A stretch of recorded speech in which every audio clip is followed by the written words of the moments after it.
All right, welcome everyone to the NFT Hype episode on mints. We're gonna nerd out on mints today, Mike, and I hope you're Like Scotch mints, English mints. What kind of mints are we Scotch talking mints. today? Man, you're aging yourself there. No, I like mints. English mints. Those are my favorite. Oh yeah, I haven't had Yeah. those. What are those? They're like the little white, like round kind of puck looking ones Oh yeah, yeah. versus Scotch mints are like the like rounded kind of like the normal like ones you get in packs and stuff like that, right? Oh. Like Well, we can totally go down that avenue if you wanted. But I was thinking, um, mints of NFTs, oh, okay. Like asset IDs and how that right? all works on the blockchain and uh that kind of all that kind of fun stuff and how we So put this crazy value into ones that like came first for some reason. yeah, so talk about that. I remember when OS1 dropped, and I was buying cards that, like, I was buying, certain characters, but I had no care or care about mintage or asset IDs or anything like that. And then all of a sudden, Crypto Slam dropped, and I was like, "Holy shit!" I just spent a whole time collecting cards without even considering mints. Talk about how you found out and what impact it had on your collecting. Well, I mean, none of us really thought about that at the beginning. I kind of like I've been in the NFT game for a while, so I had a clue about mints from asset IDs and stuff previously, but I just never even really like thought about sorting the cards that way and buying that way for some reason. Like it just didn't really clue into it. But the funny thing was is because I didn't buy a ton of packs, so I cracked a bunch, and then I think I had a couple left and I didn't want to part with them because they just kept going up in price, and I was like, oh my god. So I just started buying cards, and all the cards that I was buying were all the early mint cards that people were just dumping on the market because Right. they were the first ones out of packs, and they had no idea what they had basically. So I somehow ended up building like the number one base OS1 set just by fluke of just like accumulating cards From basically because never selling. yeah, I mean, I think I sold like two, and I look at those two that I sold, and I'm just like, and I think I sold them for like 30 wax or something, and I'm just like, why? Like, but Yeah. right? You never know. It's funny, So and so many people have the same story, and like, or like you see trades of like people that like traded away a number one for like a number like 50 of something else, and it's just like why? Because nobody knew, right, at the time. Like mints weren't even a thing, and then all of a sudden crypto slam put GPK on the map, and Ryan was like, hey, you guys should check this out. And so I was like, okay, I'm cool, I'm hip to this, I right. can do this, So when you right? found out, you were almost like it was good news for you because you had accumulated all the early I was ones. like, I was the number one set, like literally like number one master everything, like because I just had such high mintage of all of my cards, right? And so I was just like, oh my God, this is awesome. And then people started challenging me. Like Kev started coming after me, and I was just like, oh, I can't let this guy beat me. So then I just started buying more cards. And then Zool started coming after me, and then same thing. Like I was just super competitive, and I was just like, no, there's no way. Like so basically like the three of us just completely just marked up the whole base category for OS1. Like it's ridiculous if you look at mint prices for OS1, base mint prices are so much higher than Right. any other like rarity uh, across the board basically, right? So Well, let's digress a little bit and talk about what are these mints for some people who are like who have no clue as to what they are. So basically, what they are is like you said, it's an asset ID, And in blockchain and in the way OS1 was minted, the asset ID of the card that's minted prior to card, let's say A is a mint number of a card, then you have A minus one, which was minted in real time before A. So that asset ID would be lower, and thus giving a mint number to, let's say, Atom Bomb, who has 98 of them. The first one ever to be minted would be number one, and the last one to be minted would be 97 or 98, 99, depending, right? Yeah, and it actually would be like 100000738 blah blah blah, like some kind of random asset ID number, which then we take that and then count them all basically on chain and deduct the last one from the first one, and then you find out, or no, that's not quite accurate, but basically it counts them all and then adds them up and says there's this many and it's X number of this many, right? And the really cool thing for cards especially is and I guess like comic books or a lot of other different collectibles, is there's never been any way of proving the mint of Right. something. So like cards, like they just run them off and throw them in packs, and like who knows when it got printed or what number it is, or right. And some of them they do actually print mints on them and stuff. And there's actually been some suggestions that we should do the same for digital cards, is print digital mints on them, and not worry about the asset ID. But for me, that doesn't make a lot of sense, because as a collector, I'm still going to look at the actual birth date on the blockchain as the verified mint, and I'm not going to see the value in something that was just put there by the publisher. Oh, I see. I'm going to value the actual data more than something that was just printed. So Right? this is we can give this an analogy, right? Like in an old way of collecting. And my pops-in-law, he likes talking about cars, and he's like, well, in Chevy terms, the Corvette that came out, let's say, pick a random year, 87. So a collector would be like, I got the first Chevy, the Corvette off the line, and then the last one off the line, because there's a finite production run. So the first and last are And they always have VIN numbers, so they're right. all unique, So right? is this And comparable to mint numbers? exactly. I mean, it's a VIN number is a completely and 100% identical to an asset ID number. It's a unique number that verifies and itemizes that particular thing, whatever it may be, digital, physical, doesn't matter. And that's a very good analogy. Now, now that just kind of brings up an emotion in a collector. For me, anyways, it's like, oh, I've got the first one off the line. I've got the last one off the line. Does that do the same for you? Yeah, for sure. 100%. Or like knowing that like I have some of the most rare cards in the OS1 set because they're the earliest ones printed, for me it makes like is a huge deal for sure. And I don't ever want to let those cards go for anything less than what I think is their value, right? Like I They're mean, already I rare as it look at is. exactly, and I just look at like OS1 like physical prices, and I go, we haven't even seen anything yet, So what right? would you Like, consider a low mint? I mean, my goal at the end was anything below 10. Like I want like sub like one digit mint. But Yeah. most of my collection, that's I would say 98% of my base collection, and I think I have a couple of outliers where I think Kev has all the low mints. So I need to make some deals happen there, I guess.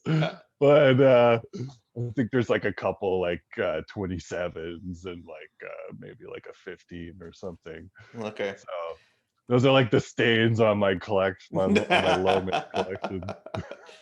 That's funny. But for other people, those like they would consider that super low because I mean, like most base cards, like OS1 base cards, have 600 to 700 um, minted, right? So I mean, anything below 100, especially on CryptoSlam, gives you like a ton of good points, right? So I mean, like going to the OCD thing, like as far as me of trying to like, and it really all just was because I was getting pushed. Like if nobody was chasing me, then I probably could have just sat back on my laurels and been like, da da da, Yeah. right? But it was So, kind of just like it was on, right? And the other thing was, I think that people were severely undervaluing these cards, so it was kind of just like, okay, well, you guys don't think it's worth that? Like, I'll oh pay yeah. that and show you that it is worth it. You know what I mean? Because Like, at that point in time, you were probably getting, I'm just estimating here, but you're probably getting like uh, a sub 10 mint for maybe 5, 10 times the regular cost. And you were like, you made that trade off in your mind and you said,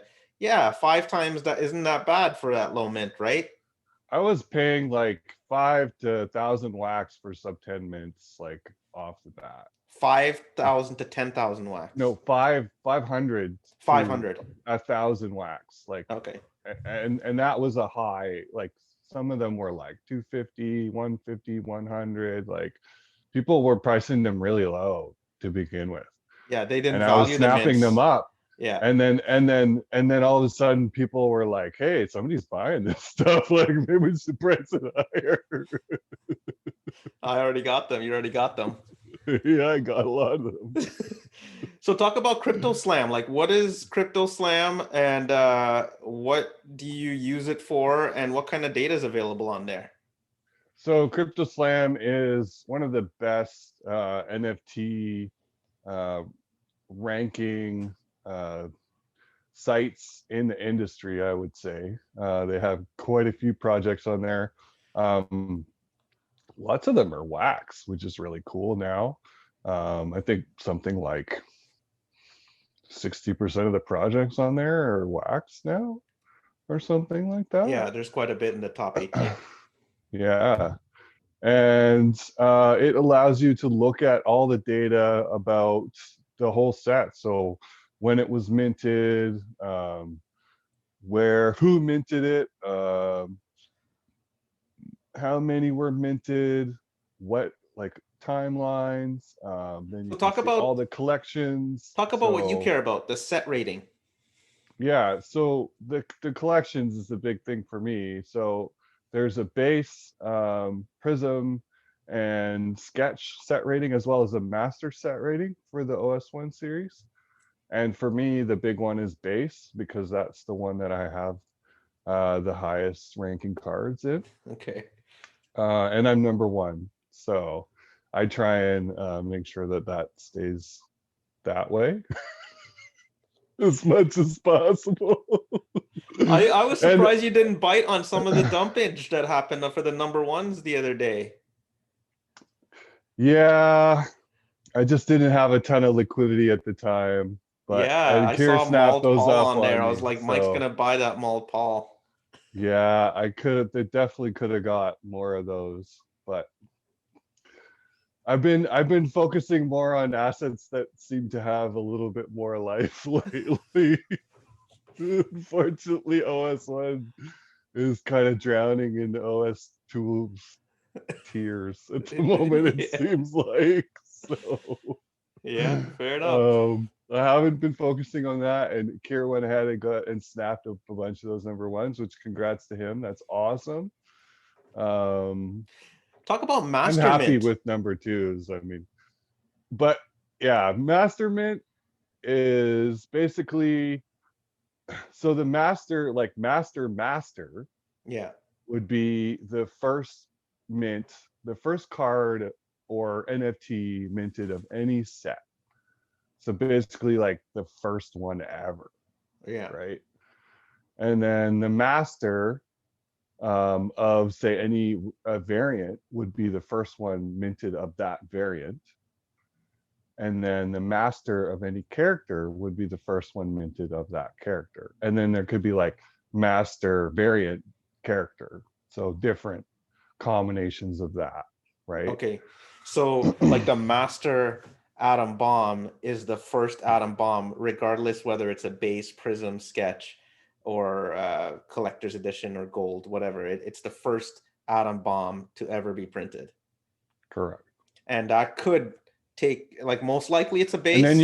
you could say like Master Atom Bomb Prism, because that could be the first atom bomb prism ever Right. printed, but Yeah. not necessarily So the the first first prism atom bomb. Yeah. Yeah. Or the first sketch atom bomb. Mm-hmm. Interesting. And I guess Which Mike just made a good sale of a atom bomb sketch recently. oh, was there one? I think it sold for like Oh yeah. 27,000 wax. It was like just over a K. Yeah. Yeah, and so Crypto Slam also ranks sets in terms of sketches or in terms of prisms, B prisms even. It's actually quite, it's you can nerd out quite a bit on these things, couldn't you? Oh man, you can just there's a data rabbit hole that you can just dive down like for eons, like if you really want to. Yeah, for sure. For sure, for sure. Now, Yeah. let's switch gears and talk about, like, okay, so there are definitely people who value mints. They're definitely a markup in terms of price on a sub 10 mint, whatever it is. So there is definitely a premium to it. So therefore there is demand. And what we've been seeing on the releases are people rushing in to buy packs, to be the first one to buy packs, which is why we've seen some things break, to get those packs and to open them up right away so that they can start minting the first assets on the chain, which means first mints. So there's been a mad And rush, with hasn't there? and with OS2 it was really bad because for some reason they decided to, well, there was an issue basically, and someone figured out a loophole, and they managed to mint basically like every first freaking OS2 card on their account.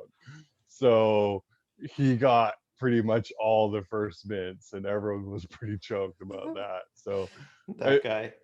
this has kind of been a topic of discussion now as to whether we should pre-mint or if the RNG birth on demand ways is the better way to go, or some combination of the two.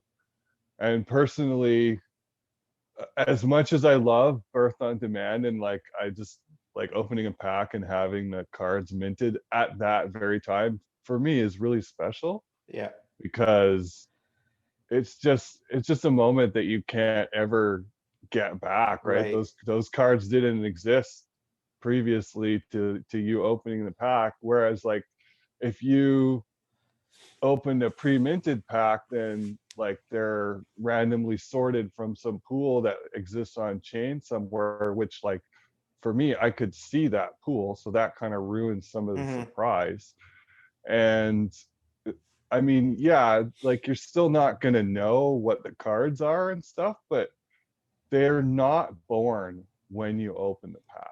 And for me, that's a huge difference. And I know a lot of people just be like, it's semantics and like, no big deal, like you're crazy, basically. But it just means something to me. It's really special. I get that. I get it. Because so on one hand, you have, like you said, birth on demand. You open a pack, it gets minted right there. Never existed before. It's being minted right there. And obviously time is a factor. You want to be one of the first ones to open up a pack. And then on the other hand, to try and solve that mad rush issue, you have the scenario where mints are pre-minted, birthed before, put into a pool, and then when you open a pack, it goes and fetches those mints randomly, or some algorithm that selects them and then opens that pack and gives it to you. So I kind of agree with you on on the one birth on demand part, but there's also that kind of logistical thing, right? Like, let's say you fell asleep and you napped and then you missed a release, then you're screwed for mints, right? Hmm. Or For you're sure. you're And I paying a get that. huge premium on the secondary for them. Yeah, for sure. And that's, I mean, that's totally understandable. And I definitely see that position. So for me, the the solution to that is to do a 25% pre-mint. So then you basically get, say, the top 10, 15 cards out of most of the templates out of the way, and they're sitting in a pool, and they can be randomly distributed into packs later. And then you're still getting the birth on demand effect as well. And you're not revealing the entire supply. So it's like that you leave a ton of the surprise there still. We still don't know how many cards are going to be printed. We still don't know how many of what X card is going to be printed, because it's funny because a lot of people say, oh, that's a bonus because then you can price stuff better. Well, it's like, that's part of the fun of pricing, is not knowing if there's going to be 10 cards born tomorrow. And like, should you price it low because it might sell, or should you price it a bit higher because nobody's going to mint that card and then it's going to be rarer, and like you might never ever be able to buy it back if you did want to for a lower price again, right? Like, so it's I mean, that's markets. It's the Yeah. way they work. To neuter them by printing X number of cards and making it a known supply, I think is boring, personally.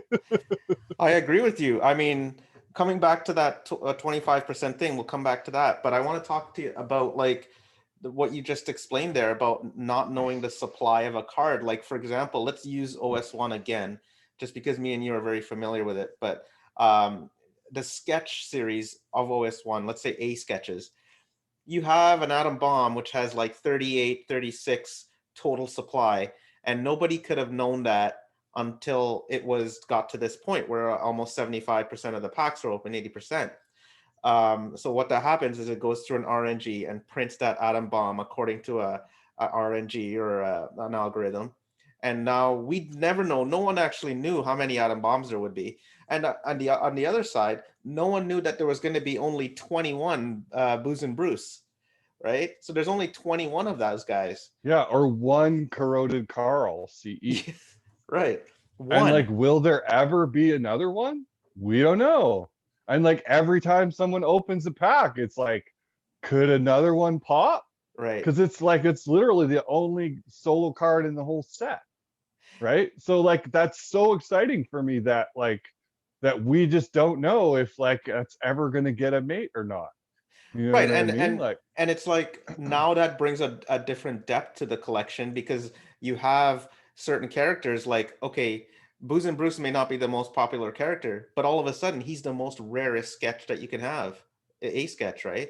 There's only 21 of those, and I think the other one is Looney. I don't know the pink card, but Weird Wendy's low, Corroded Carl's low, but yeah, there's certain card. well, Dave is and low. New Wave Dave. Weird Wendy is actually, so none of us actually thought about this at the time, but Wendy is the only relic of OS1, Oh, didn't know that either.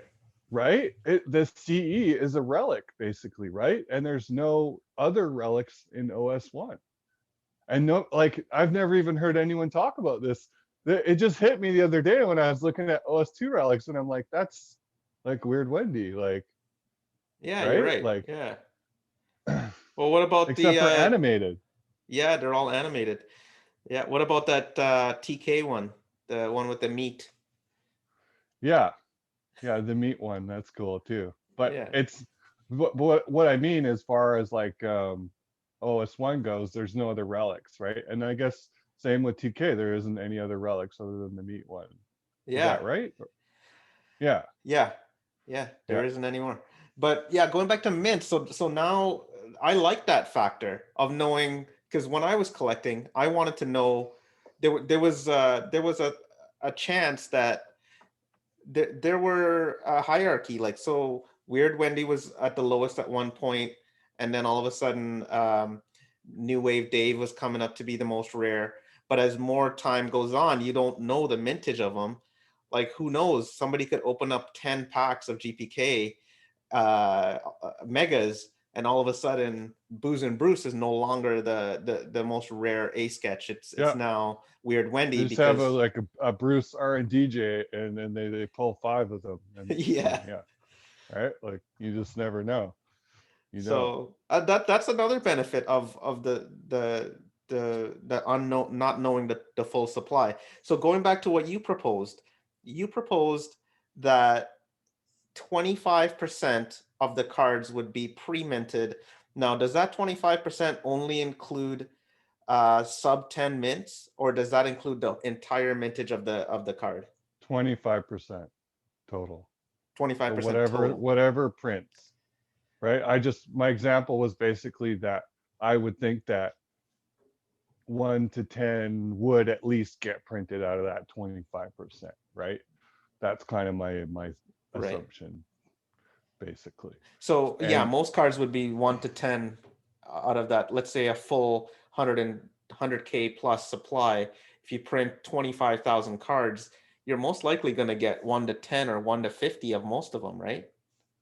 which is perfect in my view, because then you can just RNG those out to the packs, and then you have best of both worlds, right? Which I mean, I just don't see why you wouldn't want to do that, because for me, like the, there's a huge downside to pre-minting the whole entire set, especially on blockchain, because like I can see all those cards, and that's it. That's basically it. That's my whole like premise is like I don't want to be able to see the whole entire set before I open a pack, Why? because it just ruins the surprise, man. There's nothing Yeah. there. It's like walking into like Christmas morning and there's nothing wrapped. Everything's just out in the open, right? It's like, cool, I got everything, but like now what do I do? You know what Right. I mean? There's no So it's like like, knowing one card would be the most rarest from the beginning.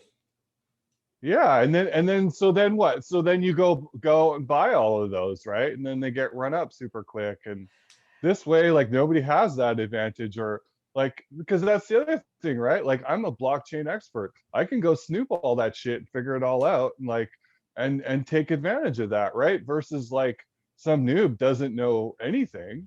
They're not going to be able to do that, right? So I'm going to have an advantage over them because you printed all the cards.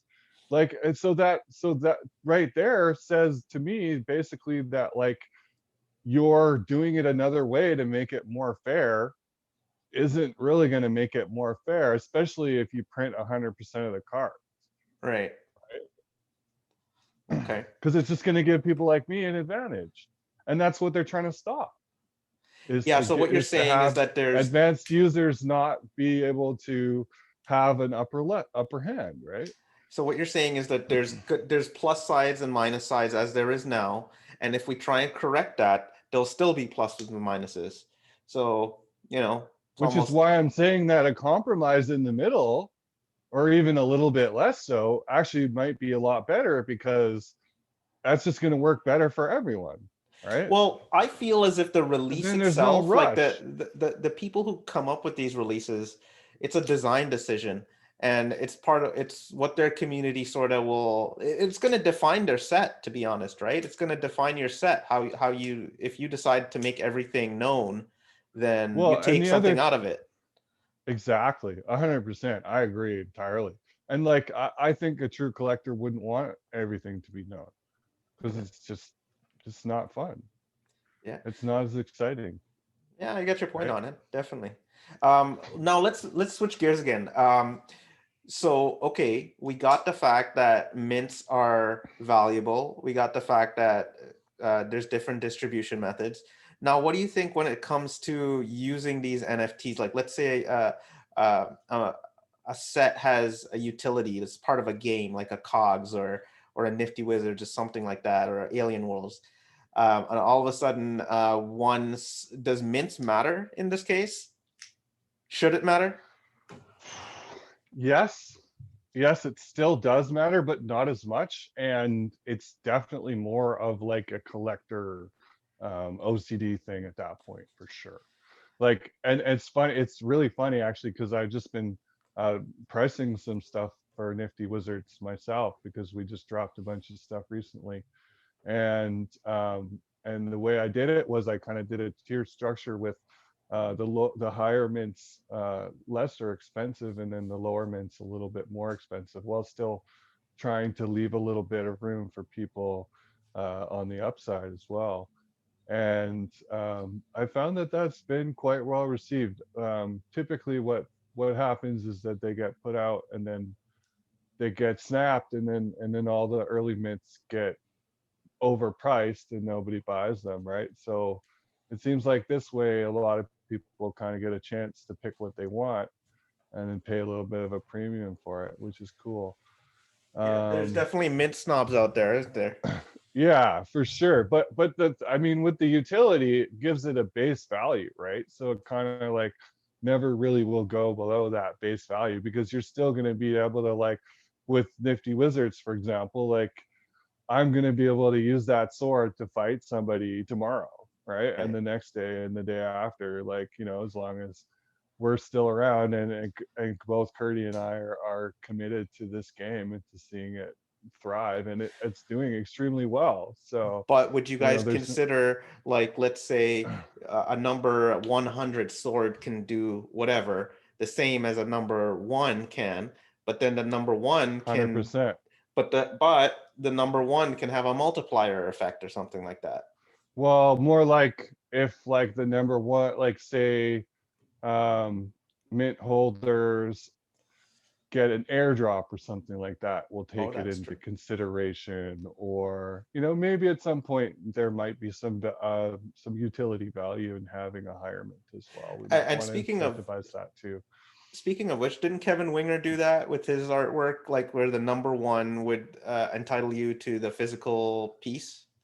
Yes, so from now on, all of Kev's number ones are backed by a physical piece. Yes, Okay. which is really So cool. it's really up to us how up and to the creator how they value that mint as well too, isn't it? For sure, 100%. The creator and the user, because I mean, they're at the end of the day, they're the ones that are going to pay the premium for that, right? So So, you're really hoping that Tops does something for number one mint basis or low mint basis, right? oh man, Tobin, if you're listening, bro, just like throw out a few more tweets, maybe a marketing campaign, like that would be amazing. Like even just social media or something, Oh, like stop. that would be lovely. Stop. Oh man. Oh yeah. Well, mint numbers. Let's talk about overall supply numbers then. So, um, OS1 was 110,000. Then you have OS2, which is 400,000, right? 440,000. So 440,000. So now all of a sudden you, Exactly 4x the original oh, is it OS1 really? supply. Okay, didn't know that. And now you have Maybe a little bit more, but yeah, pretty much. on OS2. Yeah. Okay. So does that make lower mints in a larger set even more valuable? I personally do believe so, yes, because I think that they are even more rare because there's so many more cards, Okay. right?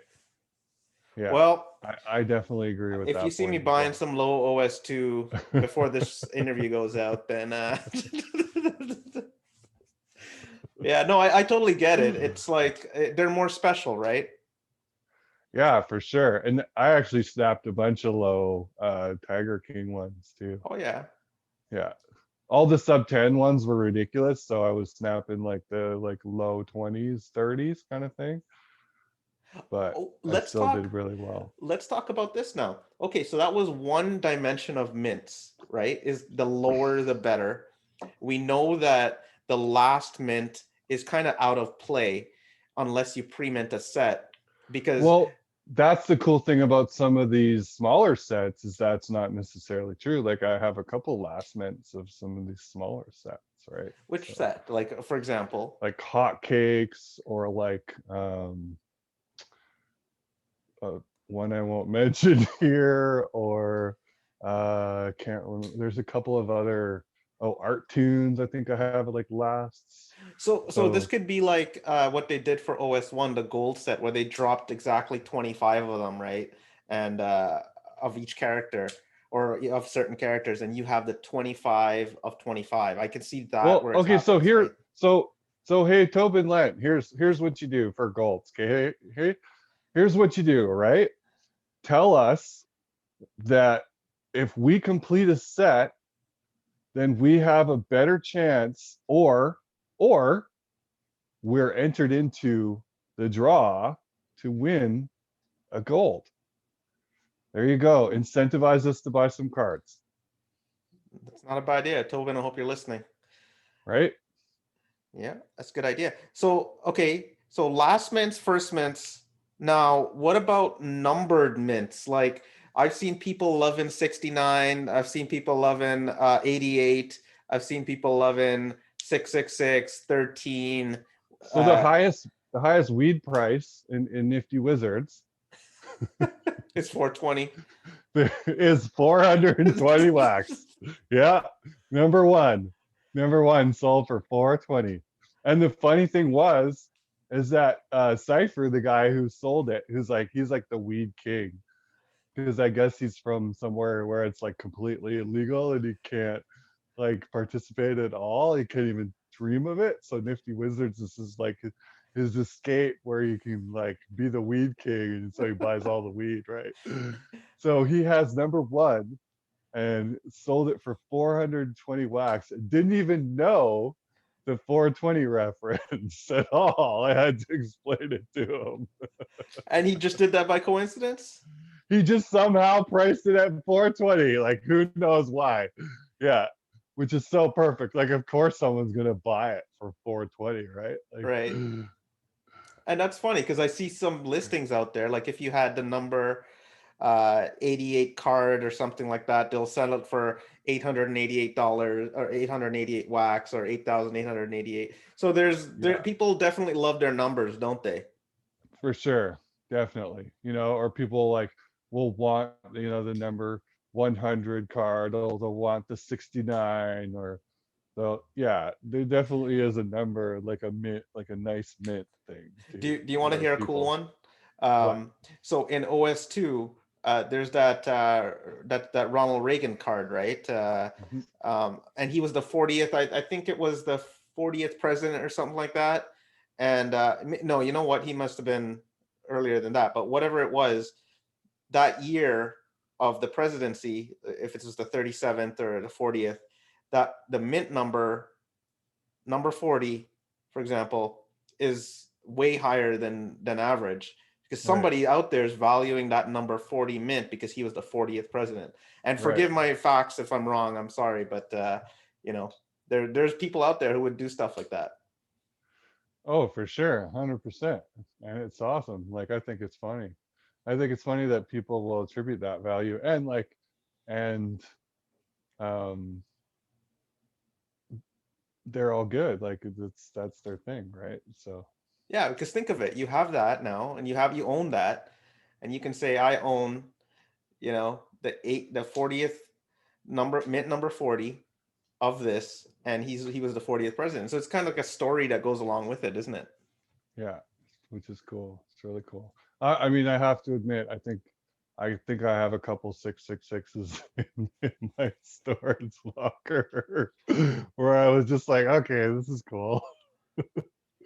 And that's it. And that's basically it, right? It's like, oh, this is cool. I'm gonna get this, right?